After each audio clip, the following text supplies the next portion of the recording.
Mirëmëngjes. Liridon Mula e kam mbritur në studio me Net dhe Mjalt. Romani tim i fundit që është i treti, që mbyll një cikël apo një triptik. Një lloj triptiku, po. Po, po thoja unë nuk e kam lexuar librin, por nga titulli, ta lexoj. Të mund ta kursej këtë, nuk e kam lexuar. lexuar. Më shikoj, unë do jem nga një kënd vështrim tjetër. Unë them një tjetër, unë vetëm se kam lexuar, nuk do ta lexoj. Po pse? Po pse? Se jeni anti-intervistë të dytë. Jo, është sinqer, pse? Po dhe ti s'po shef shfaqjen time stand-up. Ti se di fare që unë bëj shfaqje stand-up. Ka të premte. Jo, kush tha që se di. Atëherë, pajtë pas nesër, unë do marr librin të dorë të lexuar. Të lexuar, A do bëni këtë marrëveshje? Reciprociteti artistik. Gentleman, po okay. Po thoja, nga titulli, ngjarjet duket sikur zhvillohen natën dhe Mjalti është ajo pjesa e bukur e gjithë ngjarjeve. Ja ke fut kot. Pak e shumë. Nga jashtë tash, ti e ke lexuar librin. Ne ta marrim ta lexuar. Unë për qenë i sinqert, ta thash edhe në fillim të emisionit, e mora për të kaluar disa faqe, sepse nuk kam kohë këtë periudhë për të lexuar në mënyrë integrale librat. Sepse jemi para panajirit, ka shumë tituj e tjera, janë minimumi 10 libra që duhet lexoj për 3-4 ditë. Nuk i lexoj dot. Pa mundur. Dhe kështu që kam mbyllur librin e Miramexit dhe mora librin e Liridonit. Thash po lexoj pak faqe, sa për stilin, sa për... Edhe jam të fajt e fundit. Do me kam lexuar dje gjithë masditën, pak në orët e natës, edhe sot mëngjes. Me që thot kolegu si i lexon librat për gjysore. Nuk pash asnjë serial dje, si që bë kolegu. Ke bërë shumë mirë. Le të flasim për Net dhe Mjalt. Mu më duket një lloj moravie shqiptare, domethënë është ky krizat e një brezi i cili duket sikur s'ka qëllime në jetë, domethënë. Dhe vetmia. Në fakt, e vërtet është kell se ti je dhe lexues shumë i mirë për te se shkrimtari i mirë normalisht. Jo, me lexues i mirë, kjo garanci, le shkrimtari është janë kaq kohë. Në fakt ka qenë një lloj ideje që në fillim, kur unë nisa të shkruaj mos harro të kujtosh. Që mendova se do mbyll një lloj cikli me atë roman, pastaj lindi Provinca për disa arsye të tjera dhe në fund u mbyll me Net dhe Mjalt duke mbyll një lloj cikli edhe një lloj më thojza një premtim që unë i kisha dhënë vetes për të shkruar për këtë brez, pra në mënyrën time, në lupën time, në qasin time. Mund të thuhet që janë personazhe dark, janë terrët, ndoshta situata të tjera. Unë e thash edhe diku tjetër tani, nëse ne duam shkruajmë për një lloj realiteti që nuk është, domethënë nuk ekziston tani, romanët e mia kanë një kohë për 10 vitesh si hapësirë, pra nuk janë aktuale të kohës, se koha sot është shumë dinamike dhe ndryshon me vite, me pak vite, jo me... Por ne nuk është se shohim shumë njerëz lumtur përdallë, pra nëse duam të shkruajmë një gjë për lumturinë ose ne duam të evidentojmë një lloj qasje kolektive të realitetit tonë. Kështu që unë mendoj se personazhet e mi janë të tillë sepse ata ekzistojnë mes nesh dhe kanë ekzistuar gjithmonë. Ndoshta është edhe një lloj objekt, ku diun, një lloj lupe që unë i shoh personazhet ose një farë praniset njeriu për një lloj ndici personale dhe po që mendoj se kam bërë një lloj panorame, mas sa unë kam jetu dhe mund të them që kam jetu intensivisht të lloj jete, pra e kam jetu intensivisht dhe kam qenë për shumë vite një lloj vëzhguesi i imët i jetës njerëzore, dhe kur je vëzhgues normalisht duhet jesh pasiv, pra je duke parë nga larg, nuk është se je duke jetu. Kështu që unë me këtë roman mbyll një lloj cikli, pra dhe nuk besoj t'i kthehem më kësaj kohe sepse mjaftojnë 3 romane për të lënë një lloj testamentin, thojë le të themi. Nëse kjo është një marrëveshje që ti e bën me vetveten, nuk e bën me ne të tjerë. Mendoj se jam shfryr, mendoj se e kam. Ne thjesht e lexojmë domethënë. Por ajo që më bën përshtypje është se janë njerëz të periferisë. Domethënë njerëz të cilët në përgjithësi ne nuk i marrim konsiderat. Domethënë media jo, po tani as rrjetet sociale nuk ekzistojnë. Për shembull, personazhi kryesor është rritur, lindur në periferi të Tiranës. Diku në nga katundet afër Tiranës, po themi afër Varezave, po themi Vaqar. Jo, Sharr, diçka e tillë. Arban. Diçka e tillë. Arban është fshat i bukur, po domethënë pa arrit në Arban, po e quajmë. Megjithatë kalon një jetë sikur është i ardhur në Tiranë. Domethënë ai shkon konvikt sepse studion të qytetit nxënësve tek turizmi, hoteleri turizmi, dhe pastaj bën jetën e tij, domethënë fiton jeton në mënyrë të pavarur, por është njerëz që është periferik, nuk është spektakolar, pra nuk bën përshtypje, domethënë njerëzit nuk e llogarisin, por dhe nuk ka empati, është personazh pa empati, domethënë nuk ka ndjenjat të rrolluara, domethënë nuk është se ai e kupton që mund të ketë rënë dashni në momentin që Tringa, vajza me cilën ai bashkëton i cop kohë, i hikën. Dhe ajo rutina që ishte mësuar me te, ai boshlliku që ishte mësuar i krijon një përshtjellim. Dhe kjo mund të quhet edhe dashni, domethënë. Pse merresh pikërisht me këtë lloj personazhi jo spektakolar, për shembull, dhe nuk zgjedh në një më me operacione plastike. Në fakt, kjo është pyetje deri ku retorike, po unë do të përgjigjem. Po, tani sa pyetje Jo, personazhi kryesor nuk është vetëm njëri vanitozës, pra nuk është një njëri periferik në kuptimin e gjeografik. Ai është edhe njëri që nuk është i vetëdijshëm për aftësitë e tij. Tani ai në profesion është redaktor. Pra ti je redaktor sot, nuk do të thotë ti je një njeri i dorës dytë, i dorës tretë, nuk ka rëndësi. Përkundrazi. Por në këtë kuptim unë kam dashur t'jap identitetin e personazhi i cili nuk është koshient ndoshta për aftësitë e tij, nuk e kap dot kohën ku jeton. Dhe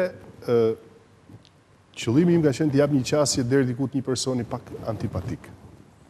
Biles deri diku edhe të urryshëm nga lexuesi ndoshta.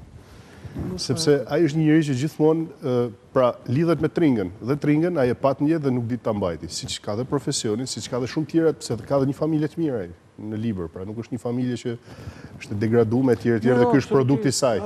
Është një djalë që vjen nga një familje e mirë. Duket sigurisht është jashtëmode, më jo për është jashtëmode, është një njeri vanitoz, është një njeri që nuk është koshient për aftësitë e tij dhe për atë që ai zotron. Dhe kështu përfundon duke i humbur gjitha. Profesioni i tij nuk e zotron siç duhet. Tringën që ishte vetëm një njeri që e deshi gjatë jetës tij, përfundon duke e dashur vetëm kur ajo ikën. Dhe në fakt është njeriu që është pra njeriu që nuk di të vlerësoj momentet dhe gjërat e vlefshme. Ja vesh jam i Tringa me siguri. Kam përshtypjen që po. Emri i bukur është. Kam përshtypjen që po. Kam dashur shumë se jam Tringa. Po ruaj. Mbaje Tringa. Mos ta zë deri doni përpara. Romanet e mi kanë një problem tjetër kel edhe të thënë me shumë sinqeritet. Romanet tu s'ka si problem. Jo, ka një problem për autorin të tipit që është të vështirë pastaj të flasësh për të, se duhet të jesh një lloj roman, përgjithësi. Duhet të jesh një lloj analize, përgjithësi autorët e kanë vështirë të flasin për librin. Unë mendoj se ka shumë të rinj sot. Normalisht unë kam edhe një jetë reale personazhin tim, e njoh, është një person që unë e njoh, ai nuk e di që është personazh romanit tim, por që jam referuar atij. Se në fakt është një djalë shumë i Zotit, por që nuk është në gjendje të kuptojë që është i Zotit. Ku bëhet sot? Bën këtë lloj jete. Ktu është në Tiranë. Ktu është, punon redaktor. Jo, redaktor, në këtë fushë është, po, në këtë fushë është. I njohur si personazh? Ata filloi. Jo, nuk do ta zbuloj, do të kalojmë showbiz pastaj. Ta them unë, mbasi të marrojmë. Jo, është një nga njerëzit që unë njoh, i cili është shumë i Zotit, është shumë i kultivuar, por që jeta e tij ka qenë vërtet shumë e tillë, pra ndoshta edhe më keq se sa Danieli, personazhi im kryesor, por nga ai e kam marrë ambicien. Është hera e tretë që ti më jep të lexoj një gjë, domethënë ti më jep, domethënë librin e kam marrë vet, po që lexoj Libertatin dhe unë kujtohem për një rini time në viteve 90 e ca, domethënë pak a shumë kështu ka qenë, edhe domethënë ti thuaj që ai është i tillë, por mua kujtohet vetvetja, domethënë nuk e di pse. Ngjan shumë me mua në vitet 93, 94, 92, domethënë kam përshtypjen që keni qenë më guximtar. Ndoshta unë nuk jam guximtar. Ndoshta koha i bënte njerëzit.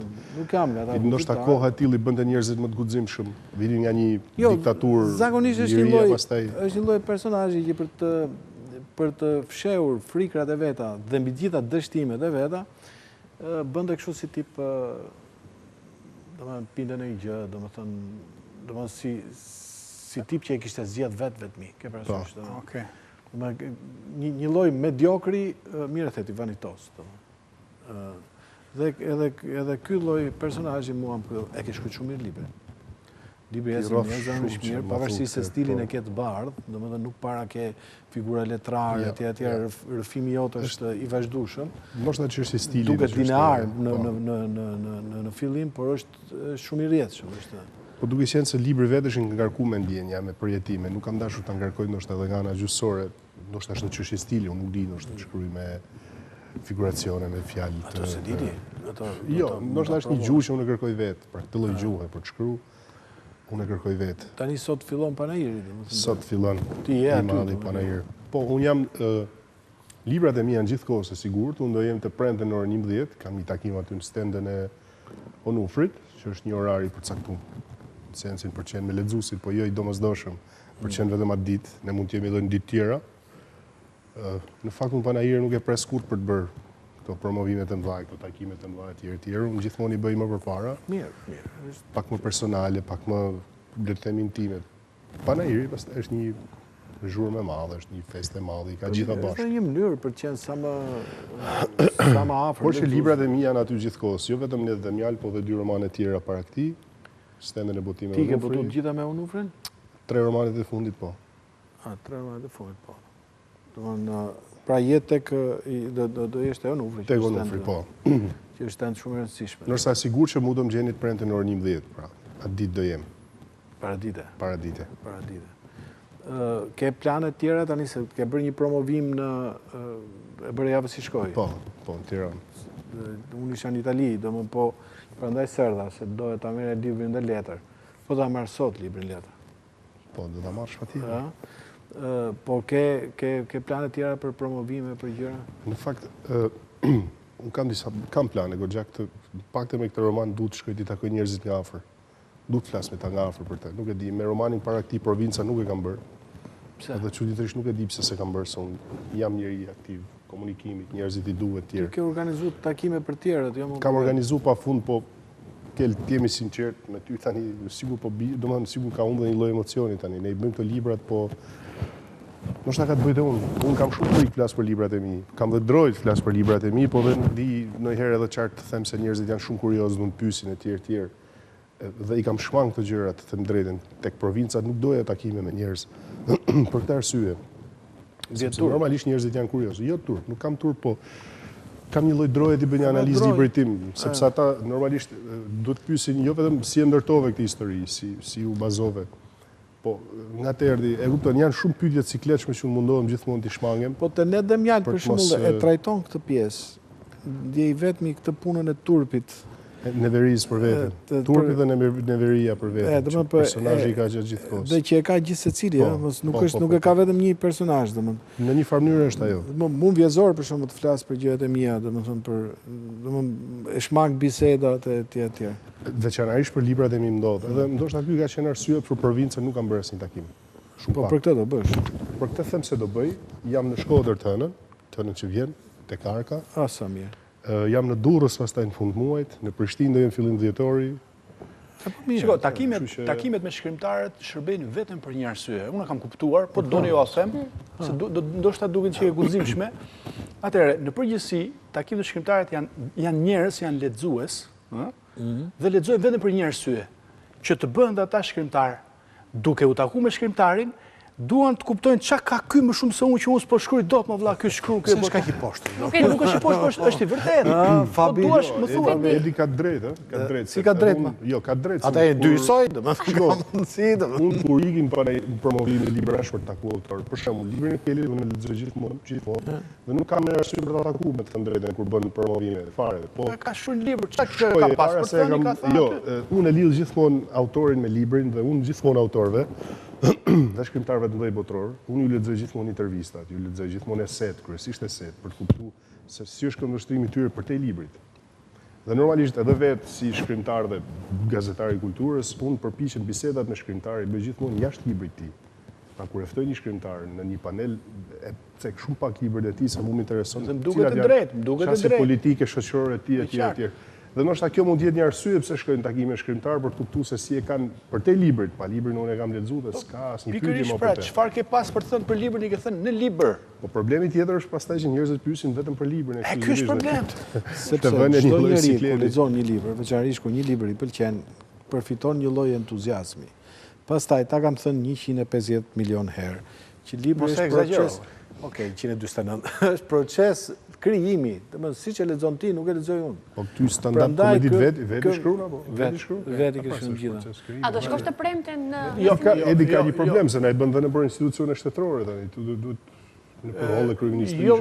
Jo vetëm, kam bërë vetëm një, se Një bëri, por ne kishim shpresë mos zbrisit dhe një nga kandidatë. edhe unë atë shpresë kisha, domethënë, po nuk zbriti. Jo, kjo që thua ti është dakord, procesi është njësoj, sikur, domethënë ti pyet një kuzhinier, ka bërë një shef, ka sjell një pjatë. Krahasimet s'pëlqejnë sepse i bën gjithmonë krahasimet për të ka sjell një pjatë dhe ti thua si e bëre ti këtë pjatën, pse zgjodhe këtë erzën ose këtë. Është Është tipike. Konsumoj atë faleminderit. Dhe mund ta pyesësh çfarë bën ti përveç kuzhinës ose ku diun, nëse ka bërë një pjatë të parë, si do ta bëjë pjatë të dytë. Po si mund të flasësh për pjatën kur pjatën ke? Laboratori i shkruarit është një lloj, ku diun, është një vend ku shkrimtari thojza zhvishet, është edhe ka edhe një farë turpi, një farë mënyre. Koliku ka shumë turp, më mua me vetë se ka turp. Pikërisht për këtë turp. Një herë ka ardha 2 herë. E po një herë, po ajo një herë mbahet mendja. Shikon se tha Leridoni e ke bër stand-upin në kryeministri. Po. Po dhe unë kam bërë një promovim në kryeministri. A në fakt nuk është kryeministri, është kod, është qendra për Jo, unë nuk ja thash kuptim keq. Edi ka thënë një mit që mund bësh stand-up komedi institucion. Është qendër kulturore ajo aty. Ajo është qendër kulturore kaq shumë saqë këta protestuesit nuk ka thyer domethënë se ata komedi bëjnë gjithë ditën, protestuesit e opozitës me kokë dashi duan të futen tek ajo hir 6 muaj. Ajo është një qendër kulturore, problemi është se po kthehet në vetëm qendër kulturore në Tiranë, kështu që ky është problemi. Me detyrim me përcaktim është qendër kulturore. Ai qartë. Më mirë, erdhëm tani që të shajmë. Po do flasi pra për librin se kemi lexuar, kur ta lexoj po kam lexuar unë pra. Ma kalo pra, ta lexoj edhe unë. Ta nis unë, domethënë. Unë jam dakord me Edin mos flasim më për librin. Po për çfarë flasim atë Liridon, gëzojmë që u njoftëm. Jo, koleg, kemi ndeshje pas nesër, nuk Shqipëria na ndorën. Nuk mund ta kthesh një bisedë të tillë. Liridon do shihemi në Panajër. Panajër patjetër. Falenderoj shumë. Shumë urime, jashtëzakonisht urime. Je nga shkrimtarët e pakt shqiptar që unë i kam shumë për zemër, jo sepse të njoft, kam njoft shumë më vonë se sa kur të kam lexuar. Po shkruaj mirë o burtoni. Faleminderit. Mirë, domethënë nuk kam e fakte e konfirmoj. Domethënë na e tha Keli ka përpara. qenë gjithmonë dashamirës. Jo, s'është çështje dashamirësie, domethënë për dashamirësi pastaj mund të kishim djalë i mirë. Megjithatë merre pak me rezerva se është shkrimtar vet. Po do ta thosha unë që akoma s'kam botuar. Është shkrimtar. Shkrimtar vetë edhe. Po ti ke shkruar dynjan e komedive. Prit se kam dhe një libër. Po sa për ta mbyllur. Edi, do ta them dhe këtë do ta mbyll. Në një intervistë tjetër unë kam thënë diçka. Letërsinë shqipe kryesisht e bën njerëzit e vegjël. Ti je njëri i keq, mund të bësh letërsi shumë të mirë. Sigurisht je njëri shumë i mirë bën letërsi edhe më të mirë. Problemi është që të ne bëjmë vegjël, njerëzit e vegjël, dhe kur ne hasim njerëz të mirë, shumë të mirë, që shkruajnë dhe letërsi shumë të mirë, duhet i majmë çik me hatër. Kishte fjalën për Besnik Mustafa. Rasti Kelit, kështu që faleminderit shumë Liridon. Shumë suksese, shumë faleminderit për ju. Dhe shumë. presin, lexuesit presin. Kolege, kemi gjithë javën me shkrimtar, domethënë se është Panajeri. Është kënaqësi. Nuk mund t'i bëjmë dot intervistat kështu. Do na hedhësh në erë. Thonë atëherë, Do na hedhësh në erë. Jo, më ishte sinqert. Liridoni e ka shumë zhvilluar shpirtin e humorit, po do vinë ndonjëri do të trajtoj si Selman Rushdie. Ska gjë, atëherë bëhet interesant. Po. Bëhet Se interesant, është një shqiptar që po vdes ta trajtoj si Selman Rushdie, s'ja marr njëri jetë. e qartë. Do ta ftojmë edhe. Jo, Selmanin nënës. Liridon, faleminderit. Aman trajtojni si Faleminderit për Selman Rushdie të shpëtoj se na të shmëndi.